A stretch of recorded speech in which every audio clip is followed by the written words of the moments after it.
बहुत समय पहले की बात है। एक बहुत बड़ा घना जंगल हुआ करता था। एक बार की बात है, जंगल में बहुत ही भीषण आग लग गई। सभी जानवर आग देखकर डर गए और जान बचाने हेतु इधर उधर भागने लगे। इस जंगल में एक नन्ही सी चिड़िया भी रहती थी, जिसका नाम टुनी था। टुनी चिड़िया ने देखा सभी पक्षियां बहुत भयभीत हैं और इधर उधर जान बचाकर भाग रहे थे। तभी टुनी चिड़िया मन ही मन कहती है, अरे जंगल में लगी आग अगर ऐसे ही धीरे धीरे करके बढ़ते रही तो ये कुछ ही क्षणों में पूरे जंगल को तहस नहस कर देगा और सभी पक्षियां बेघर हो जाएंगे। नहीं, मुझे कुछ न कुछ तो करना ही होगा। किसी भी तरह मुझे जंगल की रक्षा करनी होगी। ये सोचकर टुनी चिड़िया एक नदी के पास चली गई। नदी के पास जाने के बाद टुनी चिड़िया एक छोटी सी बाल्टी में पानी भरकर उस भीषण आग को बुझाने का प्रयास करने लगी। टुनी चिड़िया को आग बुझाने का प्रयास करते हुए लालू पक्षी ने देख लिया और वो मन ही मन सोचने लगा, अरे यह मूर्ख टुनी को तो देखो, इसको लग रहा है कि ये इस छोटी सी बाल्टी में पानी भरकर आग में डालेगी और आग बुझ जाएगा। ये टुनी भी कितनी पागल है। यह देखकर लालू टुनी चिड़िया के पास गया और कहने लगा, तुम बेकार ही मेहनत कर रही हो, तुम्हारे लाए पानी से यह आग कहाँ बुझेगी। ये सुनकर टुनी चिड़िया ने बड़ी ही विनम्रता से जवाब दिया, हाँ, मैं जानती हूँ लालू पक्षी की शायद मेरी ये छोटी सी बाल्टी की मदद से मैं इस भीषण आग पर काबू नहीं पा सकती हूँ, लेकिन तुम्हें तो पता है लालू पक्षी की इस जंगल ने हमें बहुत कुछ दिया है। हमारी बहुत सी यादें इसमें कैद है और अब जब इस जंगल को सबसे ज्यादा हमारी जरूरत है तो हम इसे पीठ दिखाकर भाग जाए।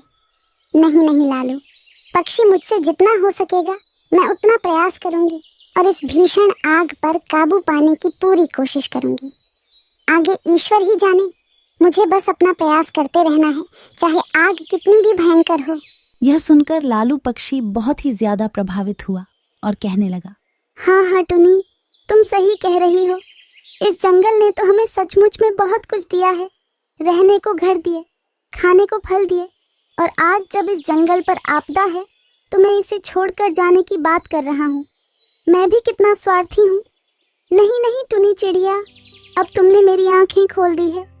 अब मैं भी तुम्हारे साथ इस जंगल की आग बुझाने में लग जाऊंगा। तभी लालू पक्षी और टुनी चिड़िया दोनों मिलकर जंगल की उस भीषण आग पर काबू पाने का प्रयास करने लगे, जिसे देखकर जंगल के और सभी पक्षियां भी प्रभावित हुए।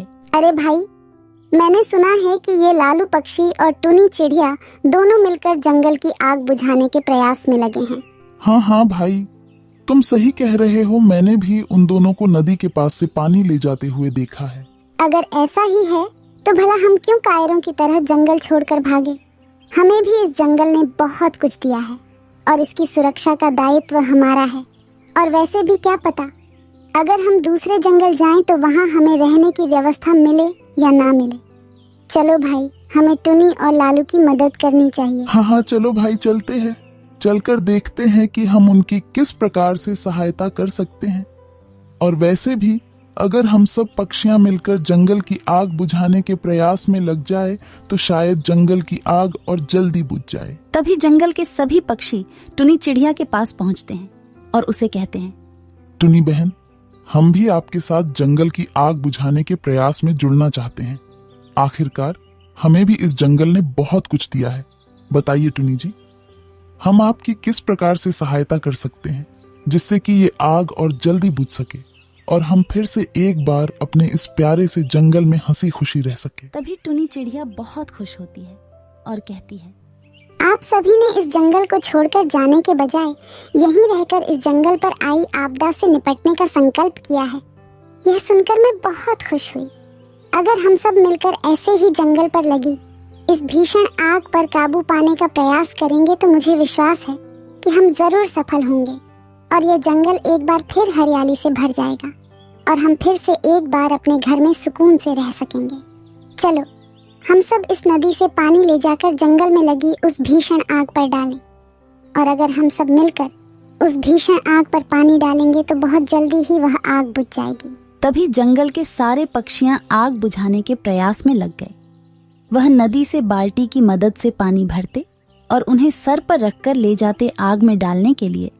कुछ देर की मेहनत के बाद कालू पक्षी हिम्मत हार रही थी। तभी वह टुनी चिड़िया से कहती है, टुनी चिड़िया, मुझे नहीं लगता कि हम इस भीषण आग पर काबू पा सकेंगे। अब देखो ना, हम इतनी देर से मेहनत कर रहे हैं लेकिन यह आग अब तक नहीं बुझी। तभी टुनी चिड़िया कहती है, हिम्मत मत हारो कालू पक्षी, हमें अपना कर्म करते रहना चाहिए।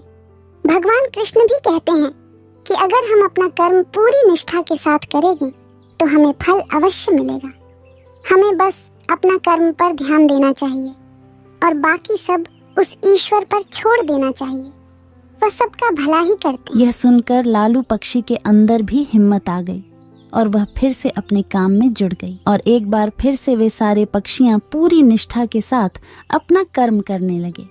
कुछ समय की मेहनत के बाद आग पर काबू पा लिया जाता है और एक बार फिर से जंगल हरा भरा हो जाता है और सभी पक्षियां वहां खुशी खुशी रहने लगते हैं। तो बच्चों, इस कहानी से हमें यह सीख मिलती है कि अगर हम फल की चिंता किए बिना अपने कर्म को पूरी निष्ठा और ईमानदारी से करेंगे तो एक न एक दिन हमें सफलता जरूर मिलेगी।